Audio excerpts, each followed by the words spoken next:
पहाड़ों के नवाही गांव शाह महमूद के रहायशी शादीशुदा जोड़े का तहफ़्फ़ुज़ फराहम करने के लिए एहतिजाज।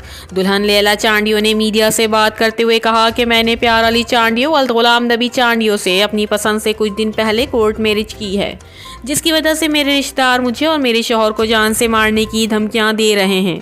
शादीशुदा जोड़े ने मजीद कहा कि मेरे रिश्तेदार हम पर झूठे इल्ज़ामात लगाकर मुझे और मेरे शौहर को कत्ल करना चाहते हैं। हम SSP घोटकी से अपील करते हैं कि हमें तहफ़्फ़ुज़ फराहम किया जाए। शादी कई सेशन कोर्ट में मन सौट जो महमूद अहमद वॾो ज़ुल्म कया मुंहिंजे अबा अम्मा सां। असांखे मारण था चाहिनि, मुंहिंजे मुड़ुस खे मूंखे मुंहिंजे अबा मूंखे कुटे कढे छॾियो अथनि घरों। उहो चवंदा आहिनि असांखे जरगो ॾे, कारो कयो अथनि मूंखे पंहिंजे मुड़ुस सां। मुंहिंजे अबा मुंहिंजे जाम में वेठा आहिनि, सभु सामान खणी विया आहिनि। असां ग़रीब आहियूं, असांजी मदद करो। छा मुतालबो अथव? असां इंसाफ़ ॼाणणु था चाहियूं।